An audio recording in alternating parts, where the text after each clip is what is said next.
Formula One, a sport defined by speed, precision, and razor-sharp competition. But what happens when the pursuit of victory crosses the line into betrayal? Imagine you're standing at the pinnacle of the sport, locked in a fierce battle for the World Championship. But what if behind the curtain, hidden in the shadows, one team has something more than just an edge on the track? What if they had the secret key to your success? The technical blueprints of your car, your strategies, your inner workings, and everything that makes your team tick. What would you do? How far would you go for victory?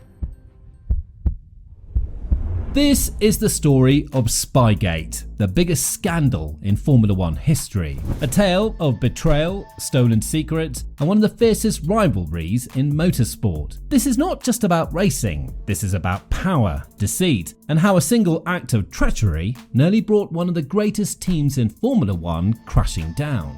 The year is 2007. The Formula One season is electrifying, and the championship fight is tighter than ever. McLaren, a team known for its speed and innovation, is in an intense battle with Ferrari, the powerhouse of Italian motorsport. McLaren, with a dynamic duo of Lewis Hamilton and Fernando Alonso, seems unstoppable. Lewis Hamilton, a rookie with the heart of a champion, has taken the sport by storm. Alonso, a two-time world champion, is hungry for more, determined to add yet another title to his name. Hamilton, despite being a rookie, is defying the odds, pushing McLaren to new heights. Alonso, however, feels the pressure. It's his championship to lose, and within the McLaren garage, tension is brewing. Two titans, both determined to come out on top. But while the battle rages on the track, behind the scenes, something far more sinister is unfolding. Ferrari, the only team capable of standing in McLaren's way, is fighting back, but they have no idea that the biggest battle they'll face this season won't be on the track. Kimi Räikkönen, known as the Iceman, is Ferrari's ace, a driver known for his calm, icy demeanor and relentless speed. Ferrari is counting on him to bring the championship home. But what neither Räikkönen nor Ferrari could foresee was that their most trusted secrets were being stolen from under their noses. To understand how Spygate unfolded, you need to know the man at the heart of the betrayal.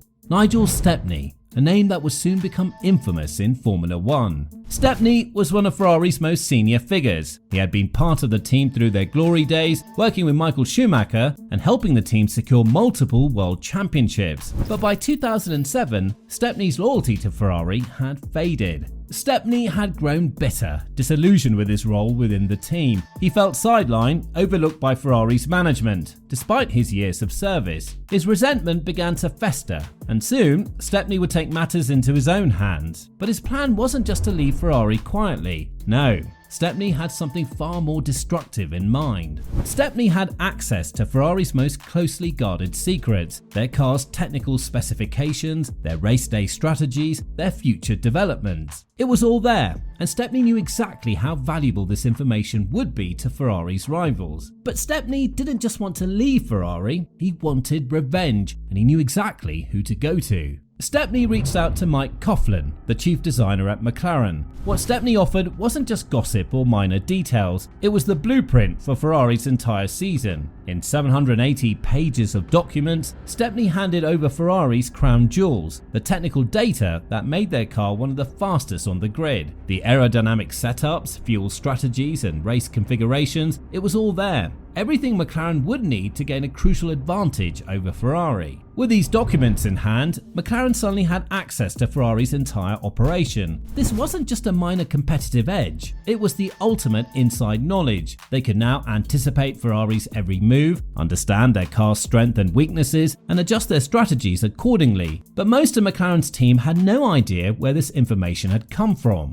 The engineers at McLaren continued their work, believing their success was down to their talent and ingenuity. But the truth was, they were benefiting from information obtained through espionage. And as the season continued, McLaren's performance improved. Hamilton's rise was unstoppable, and Alonso was pushing harder than ever. But Ferrari was growing suspicious. Ferrari's engineers noticed something strange. McLaren seemed to know too much. Their performance was eerily perfect, almost as if they knew Ferrari's strategies before they were implemented. Ferrari was right to be suspicious, but they had no idea just how deep the betrayal ran. The turning point came in the most unexpected way. In a small copy shop in Surrey, England, Coughlin's wife, Trudy, was spotted making copies of the Ferrari's documents. She had no idea that her actions would unravel the entire conspiracy. A Ferrari employee, sharp-eyed and suspicious, noticed the Ferrari logo on the document and immediately reported it. This was the spark that ignited the fire. Ferrari's internal investigation began immediately. They quickly realized the magnitude of the situation. Their secrets had been compromised, and the finger was pointed directly at McLaren. Stepney's betrayal was undeniable, and now Ferrari had the evidence they needed to take action. But this wasn't just a case of internal sabotage. This was a case of industrial espionage, and Ferrari wasn't going to let it go quietly. In July 2007, Ferrari escalated the matter to the FIA, Formula One's governing body.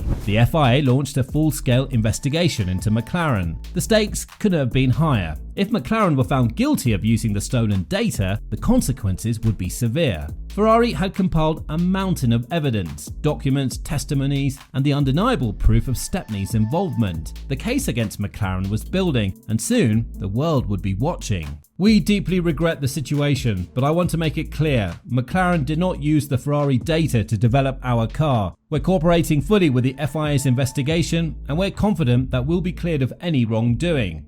McLaren's defense was simple. Yes, they had received the documents, but they insisted that they had never used them to influence their car's development. McLaren claimed their car's performance was the result of their own hard work and ingenuity, and that the Ferrari data had played no role in their success. But Ferrari wasn't convinced, and neither were the FIA investigators. The more they dug, the more they found, and what they found will soon spell disaster for McLaren. On September 13, 2007, the FIA handed down their final verdict. McLaren was found guilty of possessing Ferrari's confidential information. The punishment was unprecedented. McLaren was fined $100 million, the largest fine ever imposed in the history of sport. But that wasn't all. McLaren was also stripped of all their Constructors' Championship points for the 2007 season. This meant that, no matter how well they performed on the track, McLaren could not win the Constructors' title. For McLaren, this was a disaster. Their championship hopes were destroyed in an instant. Their $100 million fine crippled the team financially, and their reputation was in tatters. For Ron Dennis and McLaren, it was the darkest day in the team's history. But for Ferrari, it was a victory of a different kind. They had fought for justice, and they had won. But the shadow of Spygate would haunt the 2007 season forever. Ferrari had won the off-track battle, but the damage was done. The 2007 season, once hailed as one of the greatest championship battles, was now marred by scandal. And for McLaren, the fallout would be felt for years to come. The fallout from Spygate didn't just hit McLaren financially, it tore the team apart from within. The relationship between Fernando Alonso and Lewis Hamilton, already strained by their on-track rivalry, completely fell apart. Alonso, frustrated with McLaren's handling of the situation and his internal battle with Hamilton, made the decision to leave the team at the end of the season. Hamilton, despite the turmoil around him, continued to fight for the Drivers' Championship. But the final race of the season, his dreams of becoming world champion were dashed. Hamilton narrowly missed out on the title, losing by just a single point to Ferrari's Kimi Raikkonen. For Ferrari, the 2007 season ended with Kimi Raikkonen being crowned world champion, but the victory was bittersweet. The joy of winning the title was overshadowed by the controversy that had plagued the season. Spygate had left its mark, and the sport would never be the same again. Years have passed since Spygate, but the scandal's legacy remains. It forced Formula One to rethink how teams handled sensitive data, how they protected their secrets, and how they competed on and off the track. The FIA implemented stricter regulations to ensure that no team could ever gain an unfair advantage through espionage again. But beyond the rules, Spygate changed the dynamics of the sport. Trust, once taken for granted, was now something every team had to earn. Formula One has always been about innovation, speed, and engineering brilliance. But after Spygate, it was also about something else, protecting what's yours. The sport had become a game of not just strategy on the track, but secrecy off it. The rivalry between McLaren and Ferrari would continue, but it would forever be shaped by the events of 2007. Spygate tested the limits of competition and raised fundamental questions about the ethics of Formula One. What do you think? Was McLaren's punishment fair, or was it too severe? And how should Formula One move forward to ensure that something like this never happens again? Let me know your thoughts in the comments down below. Now, if you enjoyed this deep dive into Formula One's biggest scandal, make sure to hit the like button, subscribe, and ring the bell so you don't miss any future episodes. In the world of Formula One, the race for glory isn't just about speed, it's about strategy, secrecy, and sometimes scandal. I'll see you in the next one.